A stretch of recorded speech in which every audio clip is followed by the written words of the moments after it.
Memorial Andrea Borgo.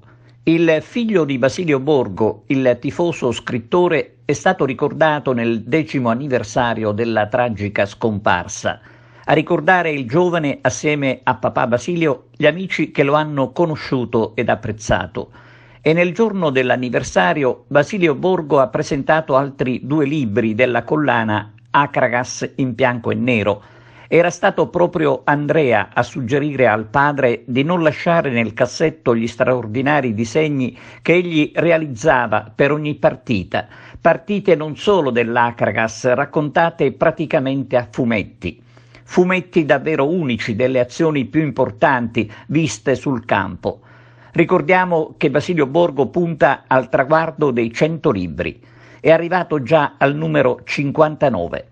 C'è da aggiungere che la commozione nel locale del villaggio Mosè si è toccata con mano, ricordando Andrea Borgo. Oggi hai voluto attorno a te, Basilio, i tuoi amici più cari per ricordare Andrea, tuo figlio. Sì, 10 anni fa purtroppo ho subito un'altra tragedia, la morte di mio figlio Andrea a soli 25 anni. Purtroppo era affetto da depressione, per cui insomma, ha voluto farla finita. E ciò insomma, è stato terribile, però insomma, mi ha dato nuova carica anche per il dopo, che è stato, insomma, io ero già abituato a lui, diciamo, dei miei figli era quello più giovane, per cui diciamo, mi è venuto a mancare il cosiddetto bastone. Poi dopo io, ascoltando i suoi commenti, quando mi diceva, pa, tu fai il disegno, metti sempre il cassetto, perché non fai i libri, devi fare i libri, quelli rimangono. Quindi questa cosa mi aveva detto, mi ha riccheggiato sempre nella mente, quindi ho cominciato a proporre libri, ne ho fatti 59 fino ad ora. E, Mi auguro di arrivare a 100. ecco Basilio, appunto 100, hai ricordato il traguardo. E oggi ricordi Andrea proprio presentando altri 2 libri. Sì, sì, un libro è il 58esimo e il 59esimo. Primo libro sono 2 libri concatenati perché parlano di 2 promozioni dell'Agragas che sono legate pure agli scudetti di 2 squadre di Serie A. Il primo libro è quello che è cioè, è un libro che volevo fare da tanto tempo perché praticamente recheggiava i miei primi approcci con l'Essereto il 58-59, quando l'Agras arrivò secondo dietro il Crotone che fu promosso in Serie C, poi ci fu la riforma del campionato di Serie C, quindi l'Agras fu ripescata e anche l'Avellino che è arrivata terza.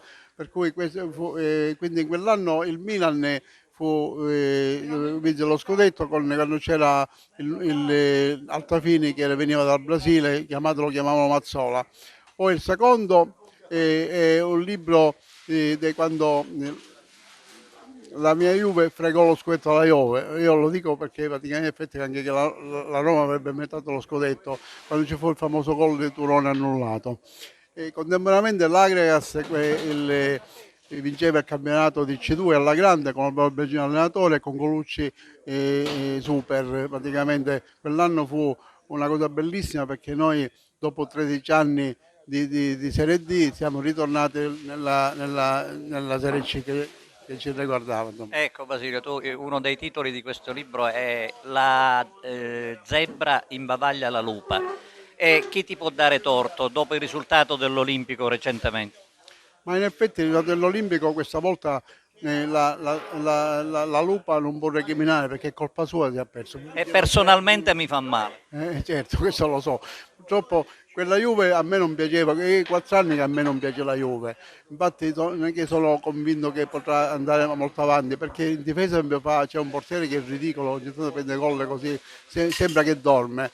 Poi fa anche delle ottime parate, però non sono molto convinto di questa Juventus. C'è il nuovo Centravanti che è fortissimo, veramente meriterebbe di avere dietro di lui un centrocampista come i tempi di Platini, di Tobà, questo qua. Ringrazio a tutti gli intervenuti. Avete onorato il ricordo di mio figlio. Grazie a te Basilio, con grande affetto. Basilio Borgo chiama, tu sei presente, ma oggi è una giornata particolare. Sì, quando chiama Basilio Borghi ho sempre risposto presente, tranne alcune volte che non potevo, ma oggi non potevo mancare perché è l'anniversario della morte del figlio di Andrea, che io conoscevo bene, un ragazzo d'oro, e quindi sono venuto molto volentieri. Basilio è uno che merita, sta facendo grandi cose con questi libri, fa conoscere l'Agrias, la storia, e quindi è sempre vivo in lui. E il ricordo di Andrea deve essere sempre vivo anche in noi, a me che lo conoscevo bene, un ragazzo d'oro.